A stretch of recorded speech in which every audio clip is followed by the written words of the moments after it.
वैदिक अमृत ध्यान साधना प्रभात सत्संग में आप सभी साधक साधिकाओं का, उपासक उपासिकाओं का हार्दिक स्वागत है। आइए पूर्व की भांति पुनः आज की ब्रह्म मुहूर्त में, ब्रह्म वेला में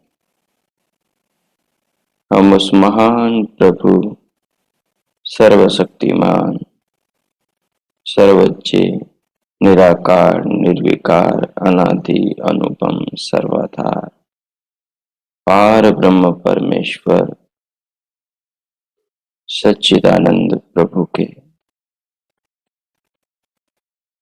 अनंत गुणों में अपनी आत्मा को, अपने मन को, अपने अंतकरण को लगाते हुए भगवान की भावना से हृदय को, अपने मानस को भरते हुए, आत्मा को परमात्मा से जोड़ते हुए जीवन में, जगत में, शरीर में, संसार में उस महान प्रभु के व्यवस्थाओं का, उसकी कृपाओं का, उसके प्रेम, उसकी करुणाओं का अनुभव करें। भगवान तो सर्वाधार हैं, संपूर्ण विश्व के आधार हैं। भगवान तो करुणा सागर हैं, जीव मात्र पर प्रभु की करुणा की वर्षा हो रही है। भगवान तो हर पल हमारी सुध लेने वाले हैं। हम ही भगवान से बेसुध हैं। हम ही भगवान से स्वयं को जोड़कर नहीं रख पाते। हम ही उनके कृपाओं के एहसासों से स्वयं को रूबरू नहीं कर पाते। इसलिए हमारे जीवन में, हमारे अंतकरण और व्यवहारिक जीवन में भगवान के एहसासों की, भगवान की कृपाओं की अनुभूतियां नहीं होती। नहीं तो जो जिसे अनुभव करता है वो उसकी भाषा बोलता है। उसके जीवन में, उसके व्यवहार में, उसके आचरण में वो चीजें झलकती है।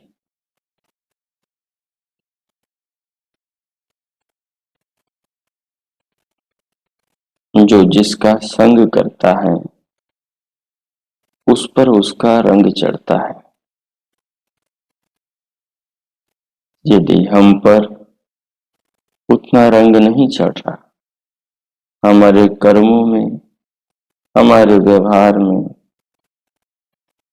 वो नहीं आ रहा, इसका अर्थ है कि हम उससे उतने गहरे जुड़ नहीं रहे। तो आइए महान प्रभु से अपनी आत्मा को जोड़े और जीवन को जानने का, समझने का प्रयास करें। सीधे होकर बैठे, जो भी अनुकूल आसन हो वो लगाएं। कमर, पीठ, गर्दन को सीधा सहज रखें।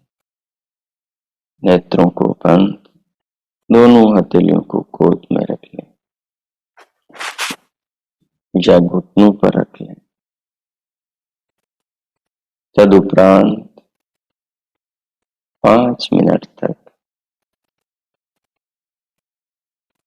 अपने हृदय को, अपनी आत्मा को परमात्मा से जोड़ लेंगे।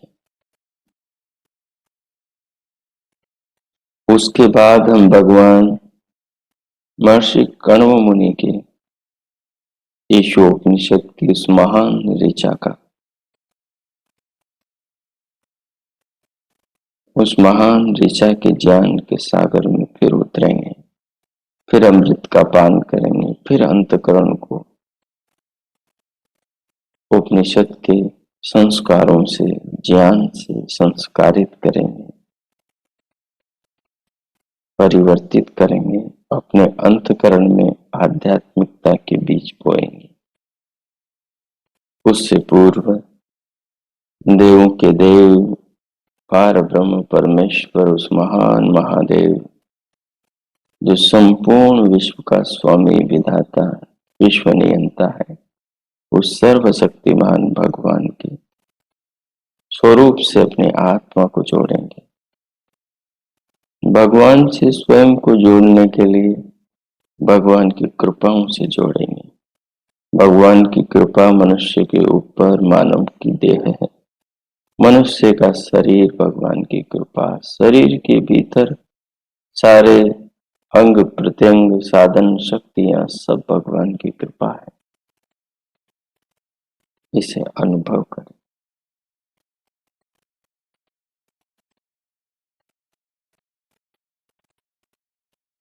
पूरे शरीर को अनुभव करें। फिर श्वास को लंबा गहरा लयबद्ध करें।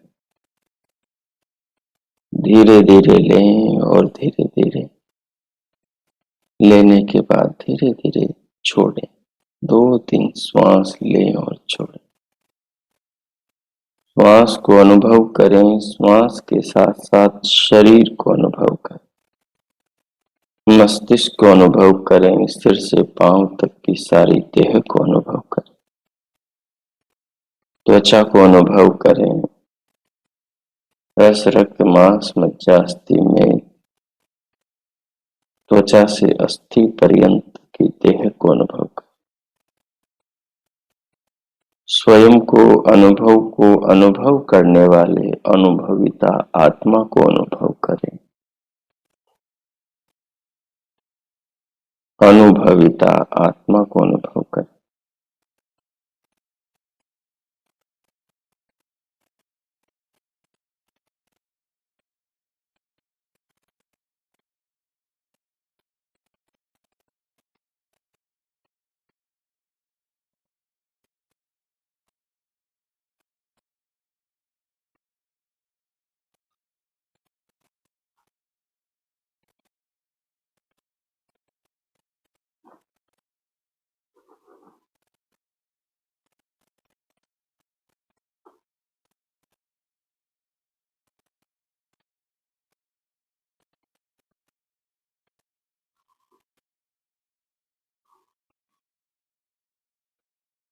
अपनी आत्मा को, अनुभविता आत्मा को अनुभव करेंगे। अपने शरीर को परमात्मा की कृपा, परमात्मा के स्नेह रूपी शरीर को, श्वास को, शरीर के भीतर के अंग प्रत्यंगों को अनुभव करेंगे। अनुभविता आत्मा को और भगवान परमात्मा के दिए इस जीवन को, शरीर को, शरीर के अंग प्रत्यंगों को, श्वास को, धड़कन को, प्राणों को, इन सब से जोड़कर इन सब के निर्माता विधाता परमेश्वर के भाव से आत्मा को जोड़ें।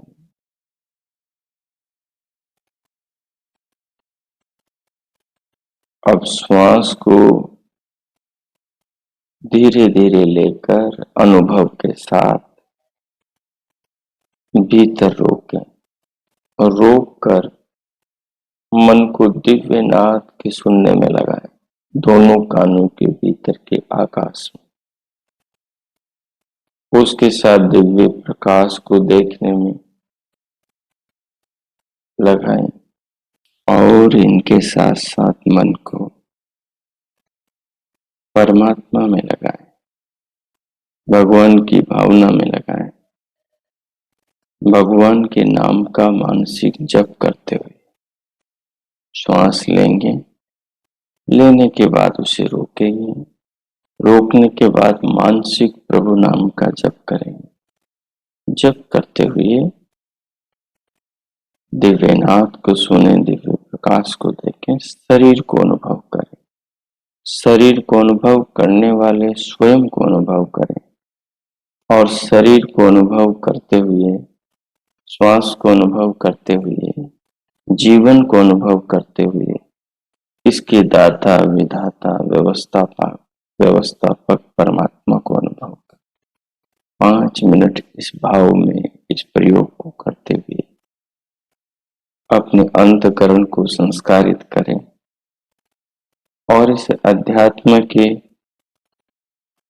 आत्मज्ञान और परमात्मा बोध के भाव से अपने अंतःकरण को संस्कारित करें। ओम कीजिए।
ओम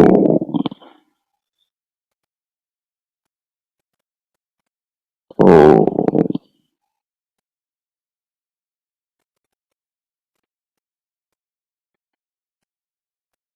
ओम। इस प्रकार भगवान के निज नाम ओम का मानस जपते हुए साथ में भगवान के दिए जीवन को, शरीर को, श्वास को, शरीर के भीतर की शक्तियों को और अंग प्रत्यंगों को अनुभव करते हुए अनुभविता अपनी आत्मा को दोनों कानों में शरीर के भीतर बज रहे दिव्यनाद संगीत को, भ्रुकुटी में झिलमिला रहे प्रकाश, दिव्य प्रकाश को और इन सब के निर्माता विधाता अपनी व्यवस्था में संचालन करने वाले पार ब्रह्म परमेश्वर को अनुभव कर रहे थे। उनका धन्यवाद, उनके प्रति कृतज्ञता स्वयं में महसूस कर रहे थे।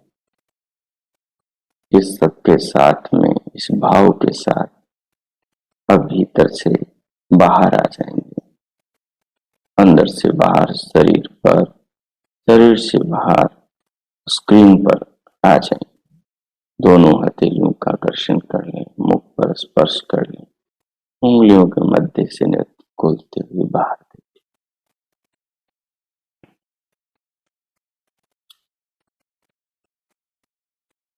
हम ईशोपनिषद अर्थात महर्षि काण्व मुनि के उपदेश को पढ़ते चले आ रहे हैं। महर्षि काण्व मुनि क्रमशः जीवन की परिपाटी को हमें समझा रहे हैं कि उन्होंने जीवन कैसे जिया और जीवन को जीने का ईश्वरीय सर्वश्रेष्ठ मार्गदर्शन क्या है, जो उन्हें वेद से प्राप्त हुआ। वेद की उपासना से, परमात्मा की कल्याणी वाणी के अमृत पान से जो उन्हें बोध हुआ जीवन के प्रति, उसका सार वो अपने शब्दों में वर्णन कर रहे हैं। ये ऋचाएं तो साक्षात प्रभु की हैं, वो तो अपने भाव को ही वर्णन कर रहे हैं। इन ऋचाओं का जो तात्पर्य है, जो उन्होंने ध्यान समाधि में जिया जीवन में, उन्हीं को ही हम समझ रहे हैं। तो देखिए, असूर्यानाम ते लोका अंधेन तमसा वृताः तांस्ते प्रेत्या विगच्छन्ति एके चात्महनो जना।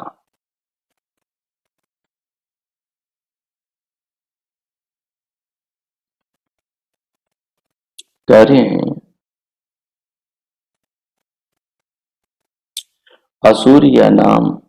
असूर्य नाम वाले असुरों से प्राप्त ते लोका वे लोक हैं जो अंधे न तमसा गाढ़ अंधकार से, अज्ञान रूपी अंधकार से आवृता घिरे हुए हैं।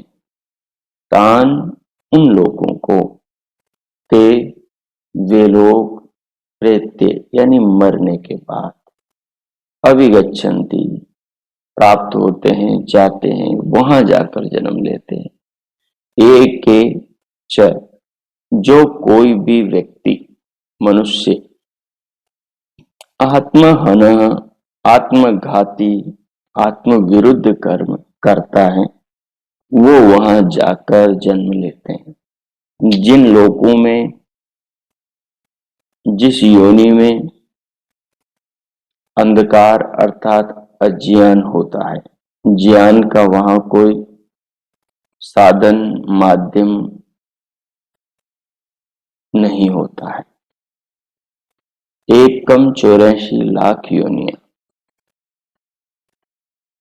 ऐसी हैं जहां पर ज्ञान प्राप्ति का कोई माध्यम नहीं।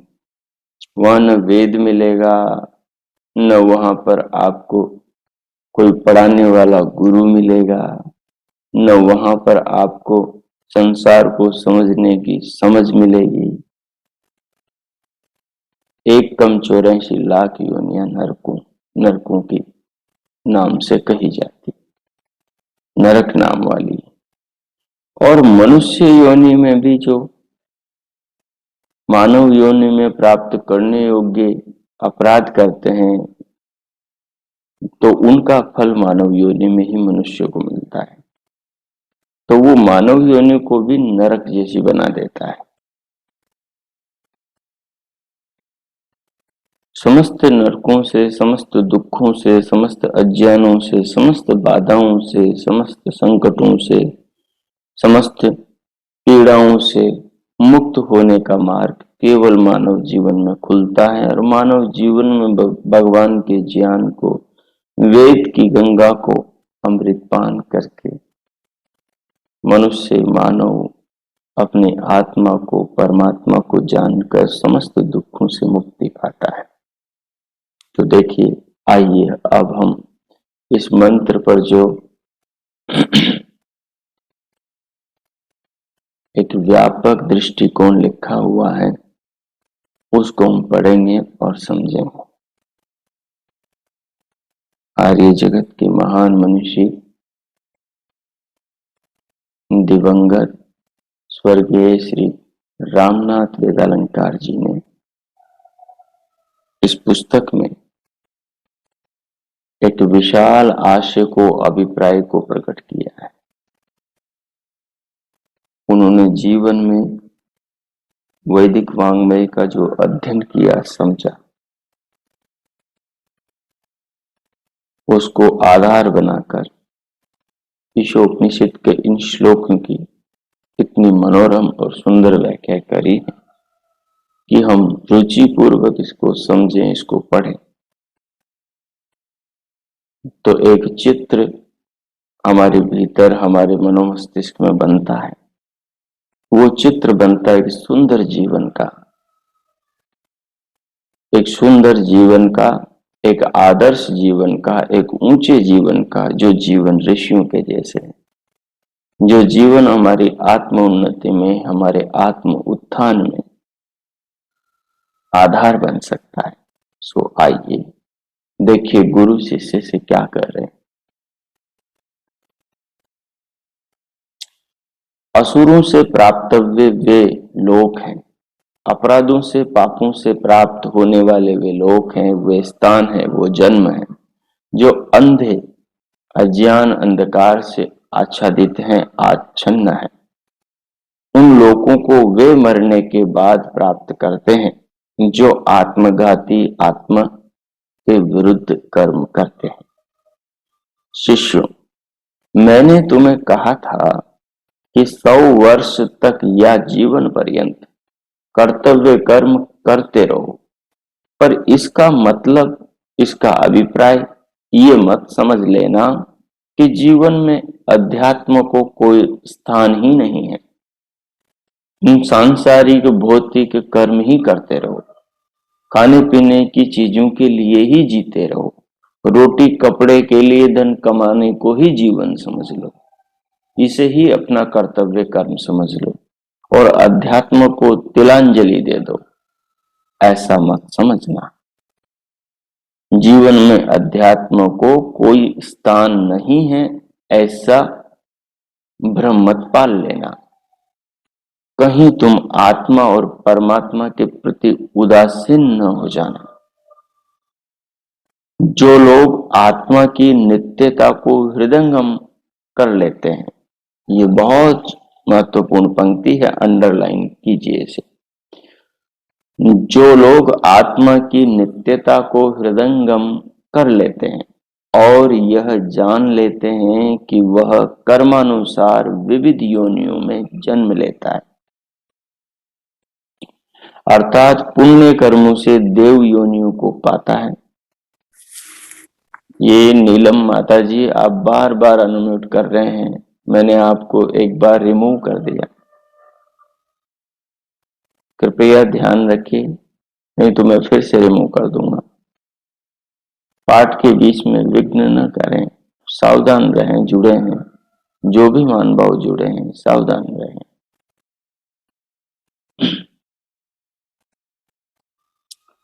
जो लोग हाँ, अर्थात पुण्य कर्मों से देव योनि को पाता है, पाप कर्मों से पशु योनि, पक्षी, स्थावर आदि की योनियों को प्राप्त करता है।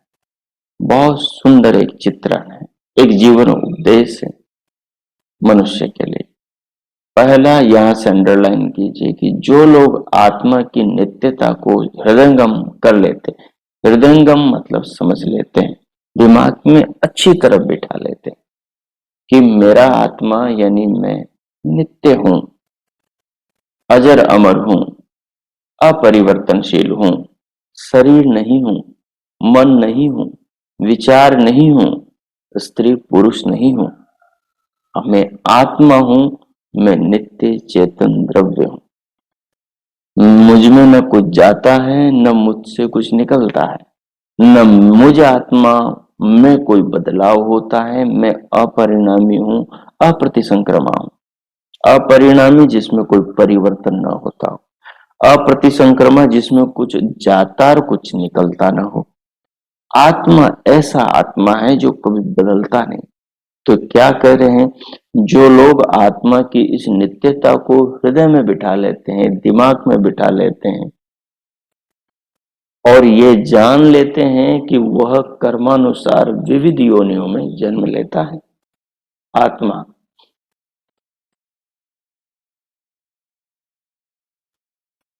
वो कर्मानुसार विविध योनियों में, अलग अलग योनियों में, लख 84 योनियों में जन्म लेता है।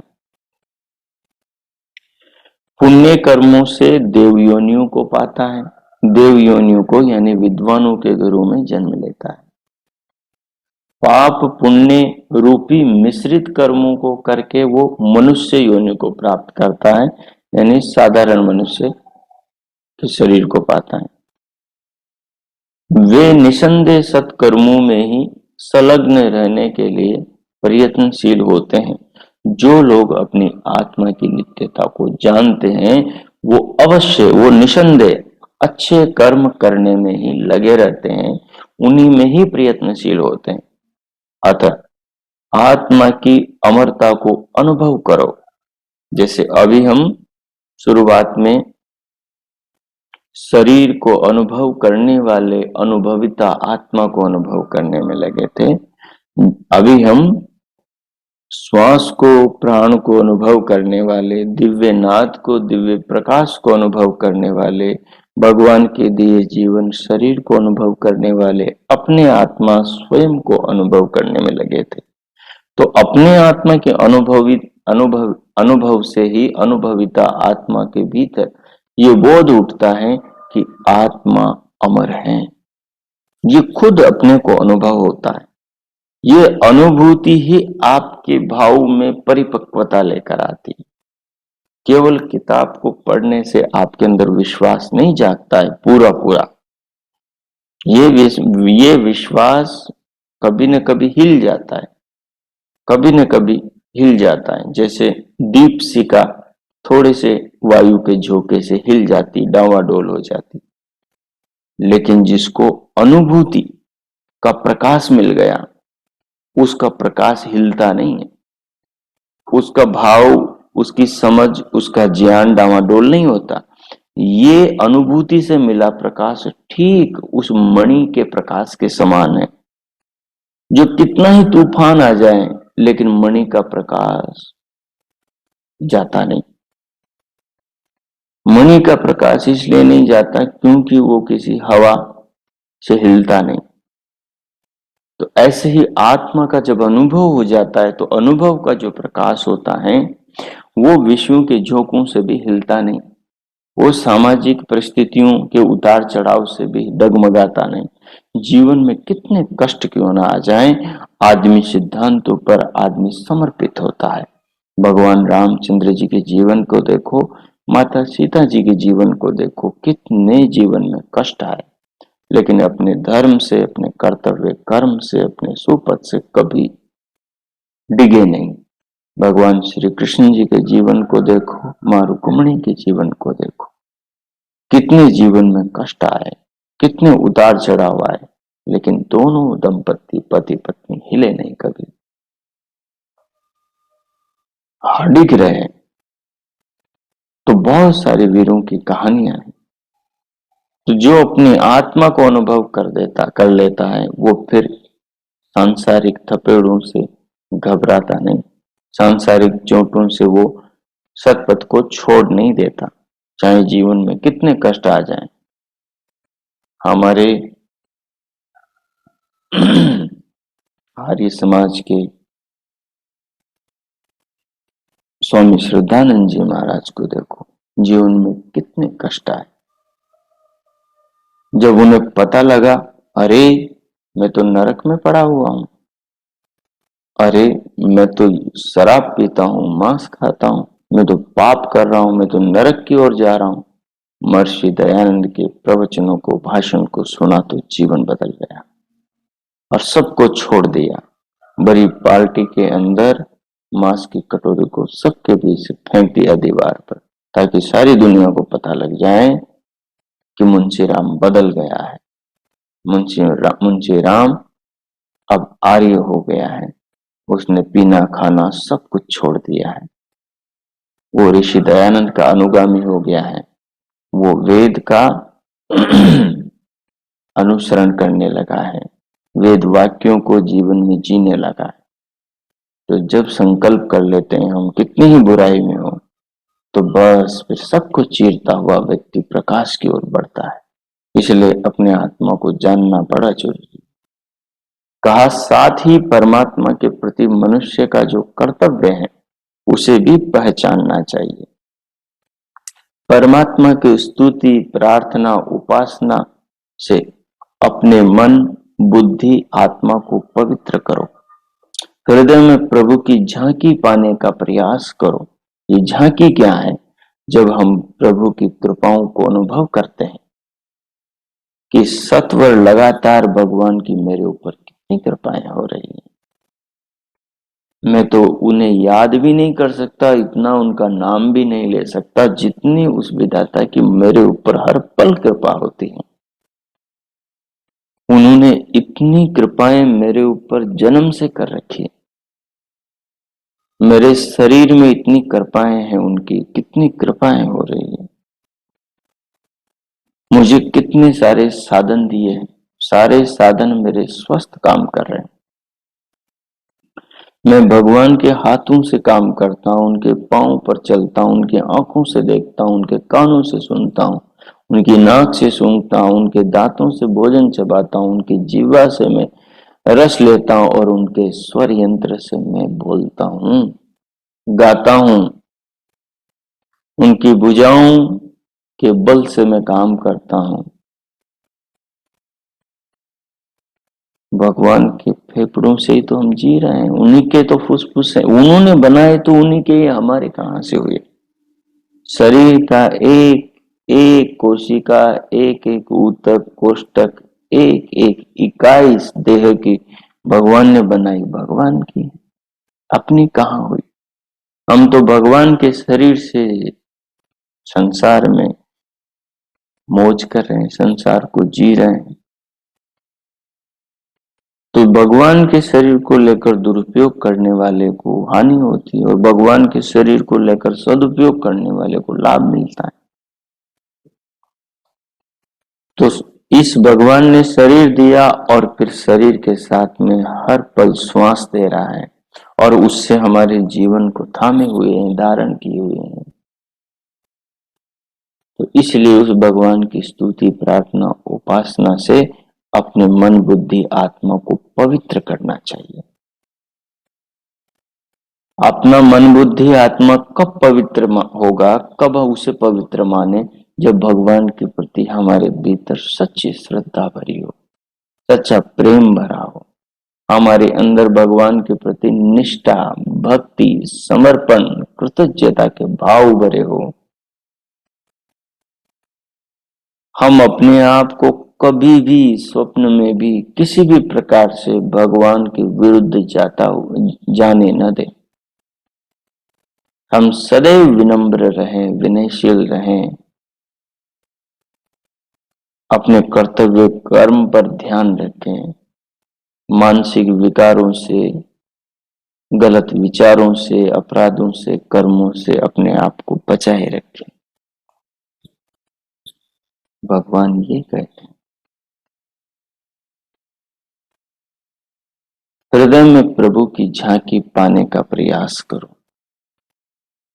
जब हृदय भगवान के प्रेम से, भगवान के प्रति श्रद्धा से भर जाए, धन्यवाद के भावों से भर जाए, गदगद अनुभव करो और आंखों में भगवान के प्रति श्रद्धा की नमी बहने लगे, समझो कि अब भगवान की झांकी भीतर बनने का समय आ गया।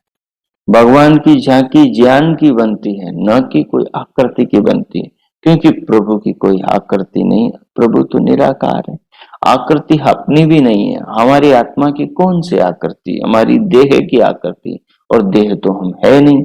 तो ये सारा विश्व भगवान की आकृति है, भगवान इसी में रहते हैं, लेकिन भगवान ये आकृति तो है ही नहीं, वो तो निराकार है अपनी आत्मा के जैसे। तो वो यहाँ झांकी का मतलब भावना है।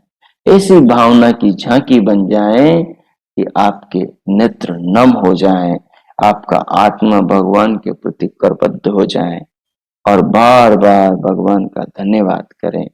ये जो भाव भीतर बने, ये जो एहसास भीतर बने, इन एहसासों में डूब कर उनको अनुभव करने का नाम ही प्रभु की झांकी पाना है। कर्तव्य कर्मों के निर्वाह के साथ साथ आत्मा को ब्रह्म में तल्लीन करने की भावना ही साधना है, और तल्लीन करने की भी साधना करो। संसार के कर्तव्य कर्मों को, पदार्थों को भोग करते हुए, उपभोग करते हुए, अपने दायित्वों का निर्वाह करते हुए ब्रह्म में तल्लीन रहने की भी साधना करो। कर्म योग और अध्यात्म योग का जीवन में समन्वय ही श्रेयस्कर है, श्रेष्ठ है, उत्तम है, अनिवार्य है। उसके बिना मंगल, उसके बिना कल्याण नहीं है। तो आज के ध्यान प्रयोग में इतनी बात को समझें, इतनी बातों पर विचार करें। ये जो पैरा है, इस पर अच्छे से मनन करें, दिन भर मनन करें, इसके बिंदु बनाएं अपने नोटबुक में, क्योंकि जीवन का अंत तो गत्वा भगवान के अतिरिक्त और कोई हमारा आधार नहीं है, कोई हमारा आश्रय नहीं है जहां हम टिक सकें। ये शरीर प्रभु का है और कल प्रभु के सहारे, आज भी हम प्रभु के सहारे ही रह रहे हैं। अपना जो शरीर है वो श्वास से चल रहा है, शरीर के भीतर की सारी व्यवस्थाओं से चल रहा है। तो और व्यवस्था और श्वास भगवान की है। शरीर के अंदर की व्यवस्था और संसार के अंदर की व्यवस्था, दोनों व्यवस्थाएं प्रभु की। वो ही व्यवस्था कर रहे हैं, हम उनकी व्यवस्थाओं का आनंद ले रहे हैं, उनकी व्यवस्थाओं का उपभोग कर रहे हैं। इसे समझिए, आप इस पर विचार करेंगे। आज के पाठ को इतना ही रखते हैं। अब 2 मिनट आप ध्यान करेंगे, भगवान का धन्यवाद करेंगे हम। तो सब अब ध्यान में चले जाएंगे, आंखें बंद कर लेंगे, शांत हो जाएंगे। जो अभी पड़ा है उस भाव को भीतर उबारेंगे और अपने शरीर को, शरीर की सारी शक्तियों को, साधनों को प्रभु का मानेंगे। श्वास को धीरे धीरे लेंगे, इसे प्रभु प्रेम और जीवनी शक्ति के रूप में अनुभव करेंगे और इन सब को अनुभविता अपने आत्मा को भी महसूस करेंगे और शरीर और जीवन को देने वाले, अपनी आत्मा को जानने वाले, इसके प्रिय सखा परमात्मा का मन ही मन धन्यवाद करेंगे। मैं मौन होता हूँ। 2 मिनट आप प्रभु के प्रति धन्यवाद, कृतज्ञता और श्रद्धा के भावों से भर जाएं। प्रभु से हृदय से, आत्मा से बात करें, जैसे एक शिशु अपने माँ से, अपने पिता से भावनाओं से बात करता है। कीजिए। ओ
हो।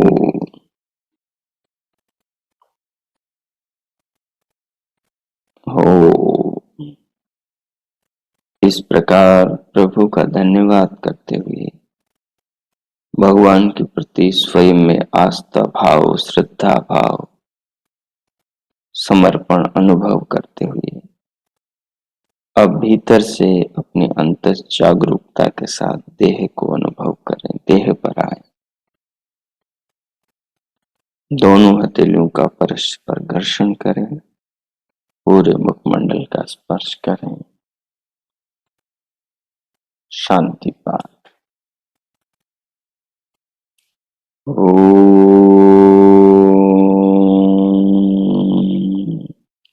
शांति शांति शांति। ओम। आप सबका आज का दिन शुभ हो, मंगलमय हो। सबके लिए परमात्मा से बहुत बहुत मंगल कामनाएं, शुभकामनाएं। हम सबको भगवान इस राह पर प्रेरित करते रहें। इस राह पर चलकर हम अपने आत्मा का उत्थान करें और अपने जीवन को, मनुष्य जीवन को सफल करें। बहुत बहुत शुभकामनाएं। इति।